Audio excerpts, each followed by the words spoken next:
In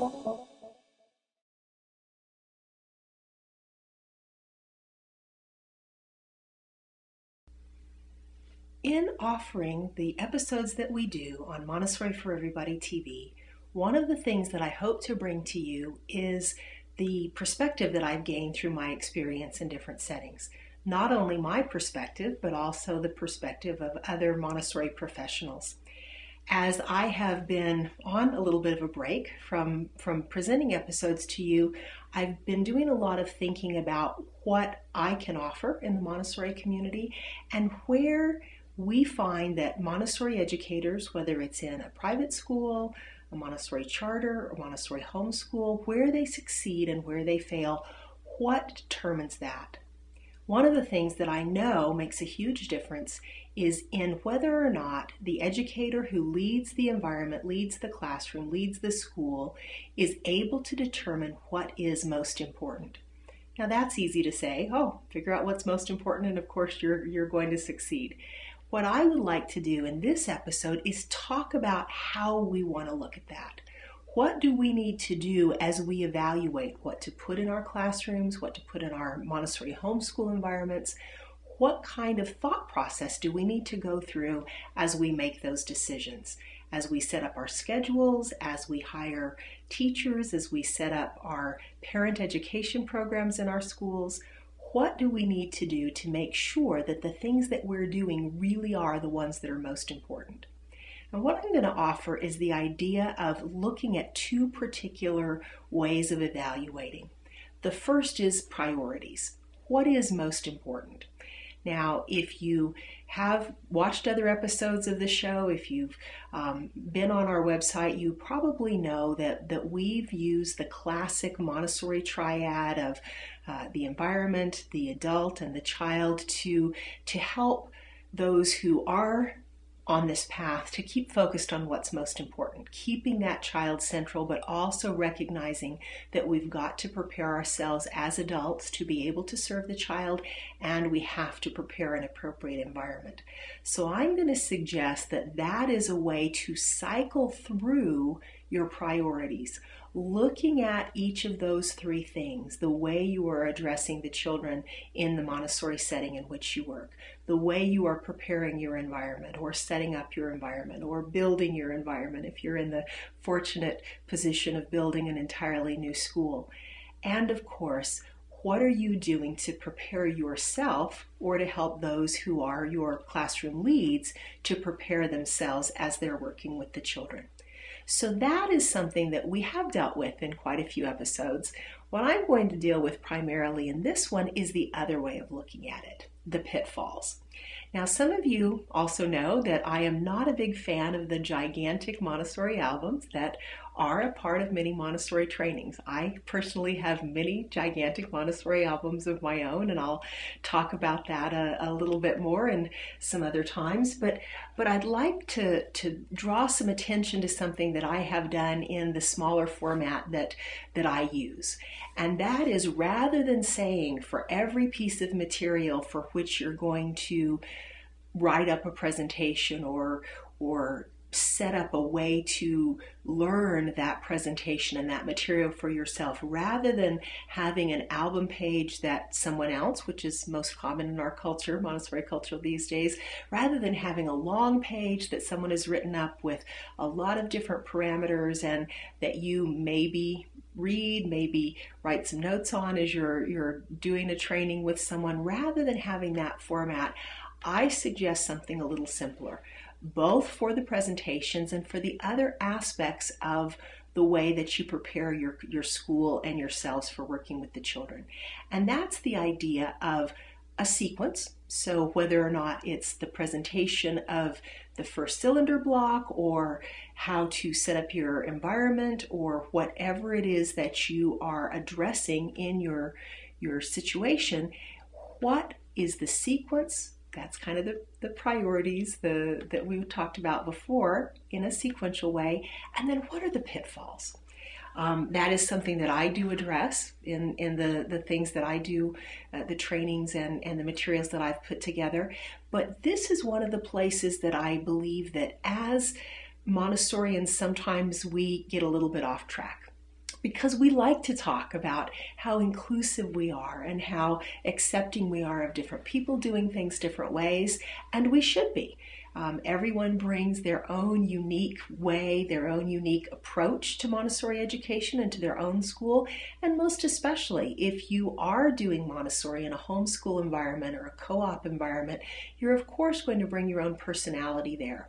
But one of the things that I'd like to suggest is so important about taking the Montessori path is that not only Dr. Montessori herself, who had so many amazing insights so long before the science was able to validate those through brain scans and other things that we now are able to have scientific evidence of the accuracy of her insights, not only do we have her path, the things that she's laid out in her books, but we also have the examples of successful Montessori environments that have been in place and succeeding, some of them without stopping for many decades at this point.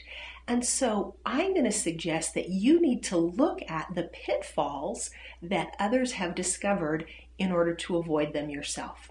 Now, as I said, in some of the things that I've developed, I point these out for different areas of the early childhood classroom, for the approach to Montessori itself. One of the things I do think sometimes is a pitfall is putting too much time into something that's not really going to help prepare you to work with the children. And this is the main reason that I believe that we need to rethink the giant albums. Doesn't mean that if you have them, they're not useful. I'm not saying that at all, but especially as we have new Montessorians coming up, we have people that we want to attract to be Montessori educators. As we're looking at the preparation that we're going to offer to them, we have to look at what's going to be most important. So that's one of the examples of something that could potentially be a pitfall. Those albums can be overwhelming. They can be a lot to transport. I've had the good fortune to work with several educators who've moved house across country to take new educational opportunities.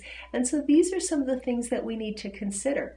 One of the potential pitfalls of some of the established Montessori record-keeping systems are the cumbersomeness of them, the paper that's involved, the time that it takes to implement them. This is one of the reasons that I have suggested the electronic record keeping, particularly for working with children in elementary or older age groups, is absolutely essential for you to be able to track all the things that you must keep track of as that lead educator to help those children and to know where you want to attract them into the areas that they are best suited to go to next. Be able to keep track of your observations of their interests, what attracts them, what doesn't attract them. That's where I believe that the pitfall of the old way of doing things is also something we need to look at. Where do we need to look at the things that have been done and see where they are not working? Where do we need to take the wisdom of the things that have been done and embrace that and use that rather than trying to rebuild the wheel or redesign the wheel, whatever. Reinvent the wheel. That was the expression I was looking for. Now, here is another piece that I think is really important. I am the first one to advocate using technology for efficiency for adults, obviously with the modality through which I'm communicating with you right now. I think one of the greatest potential pitfalls of the use of technology with children is that we just don't know what the results are going to be. If we're going to avoid pitfalls in the future, we need to look with a clear eye at what we know and what we don't know. That's one of the reasons why I said, as Montessorians, as new Montessorians, as established Montessorians, we need to look at what has been going on in the Montessori field and take the good, use those things, and avoid the problems that there are. So some pitfalls that I'm going to suggest are, number one is opportunity cost. This is another place that I absolutely believe we do know some of the problems with children spending too much time with screens. If they're spending time with a screen, there are all the other things they're not doing. If they're spending time in free drawing in the Montessori environment, there's all the other things that they aren't doing. So I'm going to suggest that one of the things that Montessori educators need to look at as they evaluate all the amazing things that they have available to embrace as Montessorians are that any time that they are going differently from the established Montessori path, they at least have to consider that pitfall of opportunity cost. So there are some newer generation Montessori math materials. I actually am a fan, an advocate of those, but I believe that before you make a choice like that, before you say, I think it's better for this child to spend time with this abacus than it is with these beads, or spend time with these bars rather than with these beads, you need to have a good reason for that. If you're doing that, you're looking at the possibility of a pitfall and you're saying, I've looked at it, I've thought about it, I've considered what the possibilities are, and I believe this is my best path. If, on the other hand, I'm going to use an easy example, but I think that's probably appropriate since this idea of looking out for pitfalls may be kind of new to some of you, is the practical life area in the early childhood classroom. I think a lot of times, whether it's to avoid the messiness or just because we like pretty color-coded materials on our shelves that we can take pictures of and share with our friends on Facebook or whatever, that sometimes we unwisely create an opportunity cost problem by putting a bunch of beautiful, fun, attractive, practical life activities on the shelves in our classrooms that really aren't very practical and are not the best use of the child's time. This is one of those places where I think we need to look at the original set of materials. We need to look at the original philosophy behind an area. The practical life area is very cultural. What you're going to do in a school in China or Africa is probably very different than in a school in California in the United States.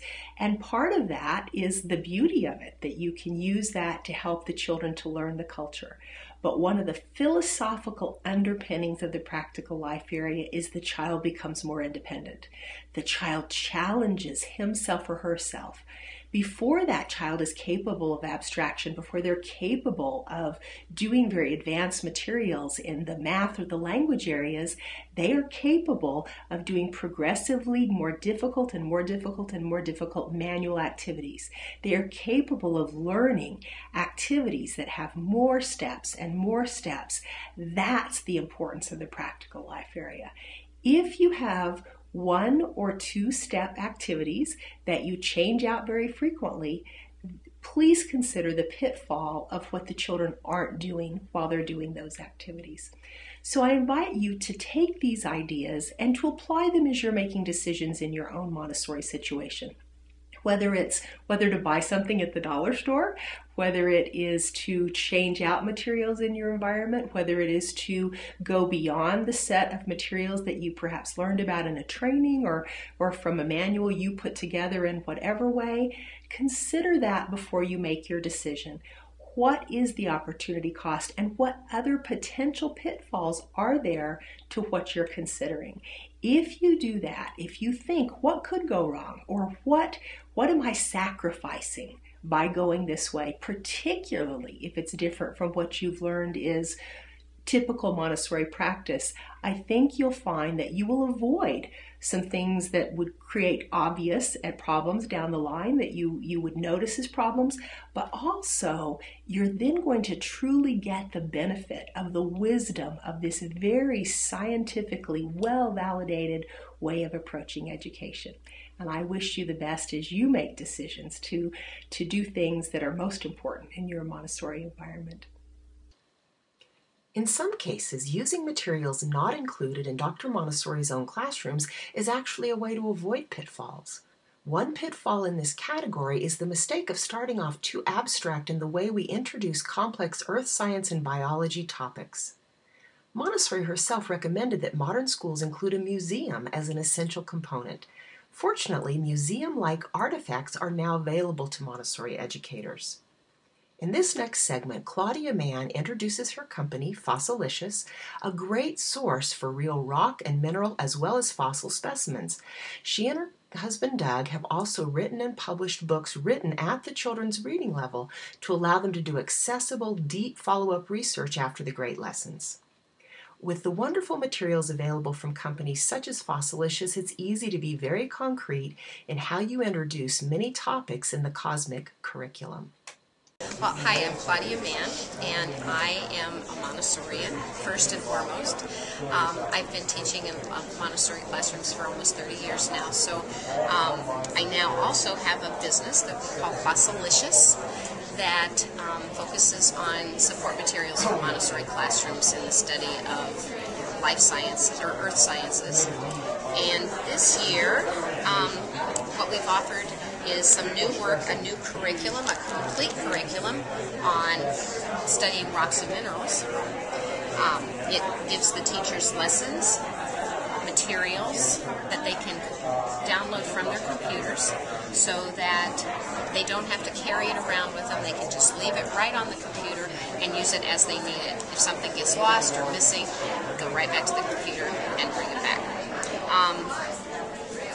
Also, we have created a series of books that go with the timeline of life. Our experience in studying geology and earth science with Montessori was that the great lessons and the big lessons were all provided to us, but then when the children wanted to do research, it was hard for them to find things at their reading level and that were explained in a way that they could really get the deep science without having words that were so big that they couldn't manage.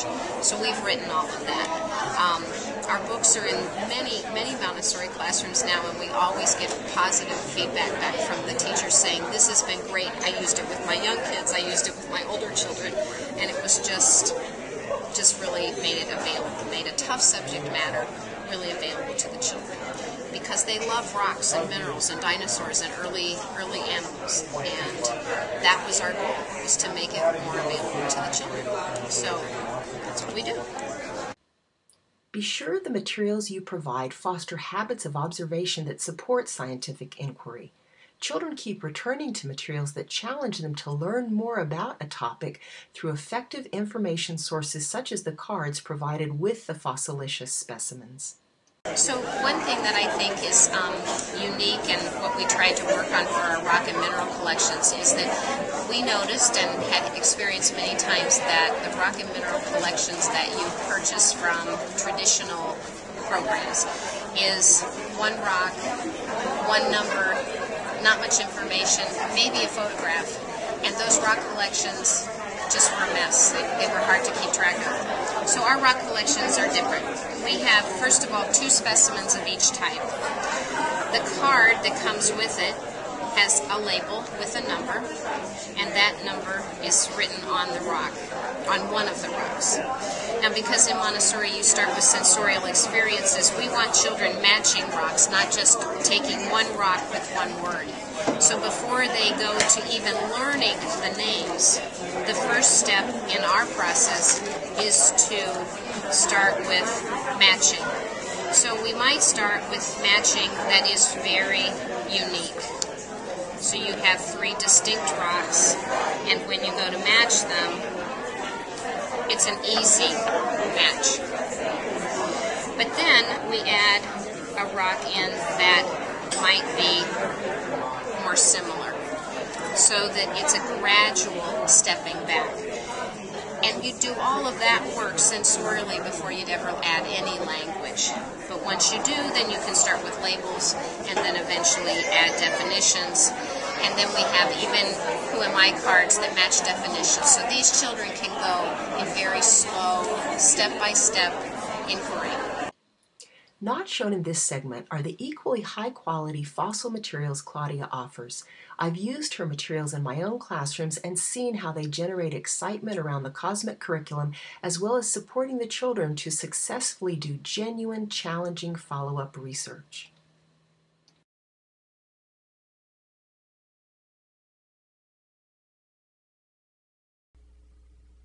In recent episodes, we've been talking about a way to address Montessori education so that you're doing the most important things within the limited time that you have. In this segment, I'd like to talk about a pitfall. I'd like to talk about a pitfall that I myself have experienced that I found is very common in the Montessori community. And this is the idea of pulling in all kinds of different things into Montessori education. Now, there are people who say, you don't do that because Dr. Montessori didn't do that.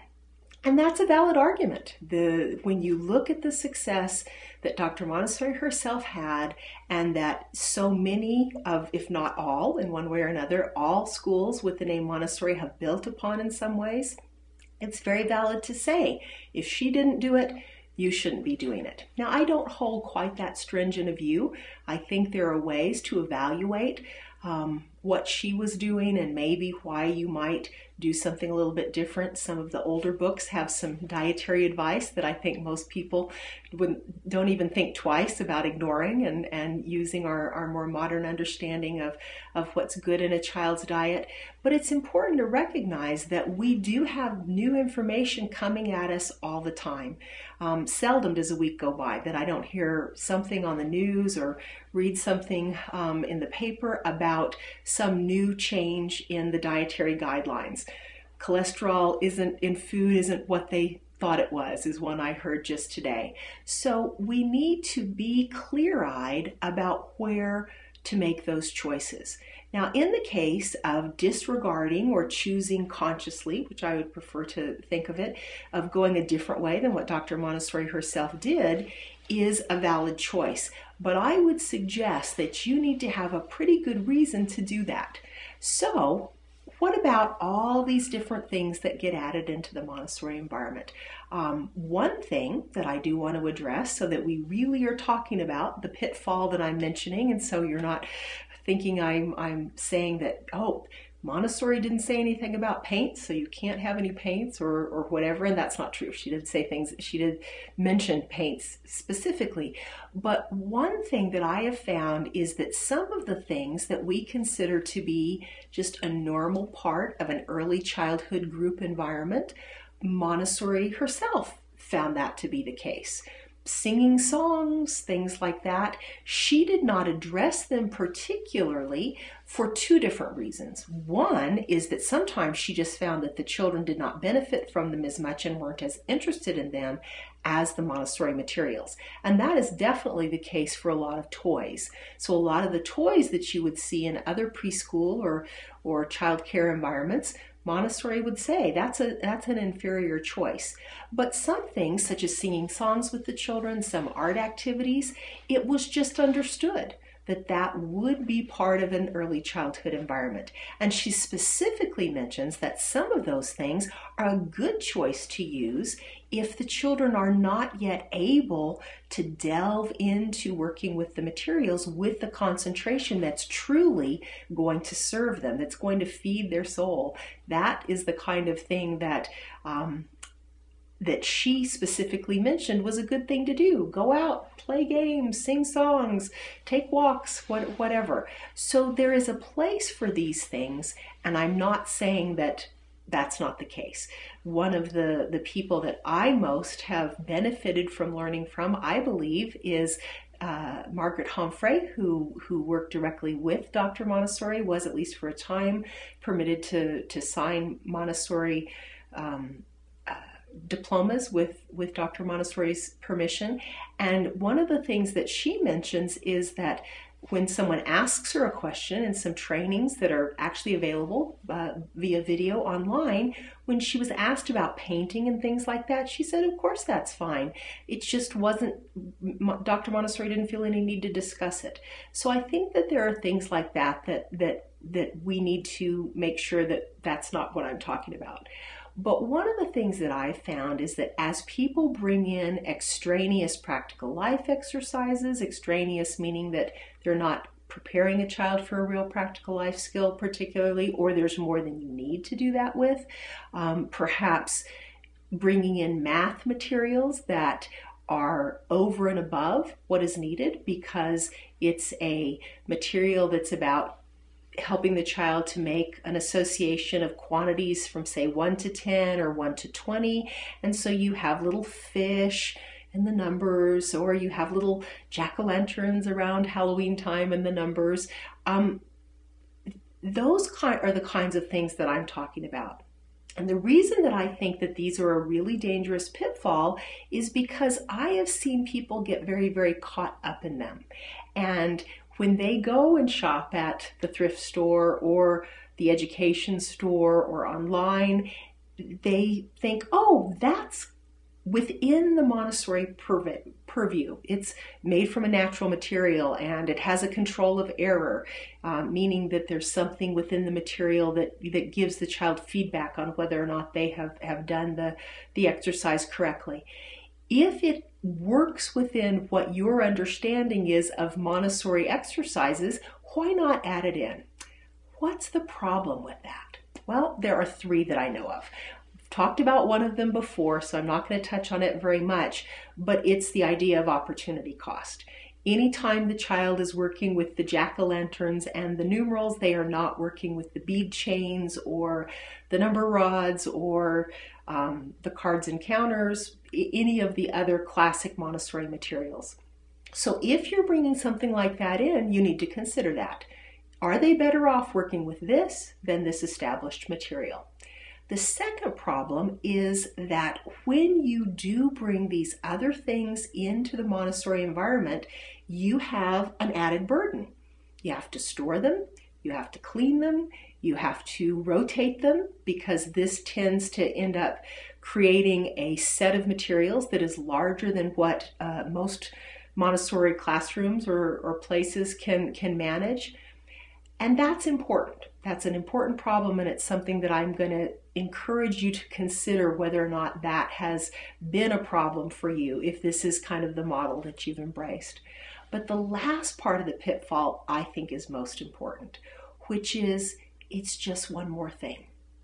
It's one more thing that takes your energy away from the other aspects of Montessori education, including, and perhaps most importantly, coming into the Montessori environment as a rested, happy, energized mentor, adult, prepared adult, ready to be available to the children. If you are using time that maybe is better spent on self-care, maybe is better spent on spending time with some of Montessori's own writings or spending time with other training materials, rather than making and shopping for and storing and cleaning and adding these other things, that is a pitfall. That is something where you are not making the best choice for yourself and for the children that you serve. I think probably the most important thing that I would like to share with anyone involved with children is take care of yourself. You need to be rested. You need to be nourished physically, emotionally, socially. You need to be your best self when you step into that classroom, where there's no way that you're going to be able to serve the children in the very best way that you possibly can.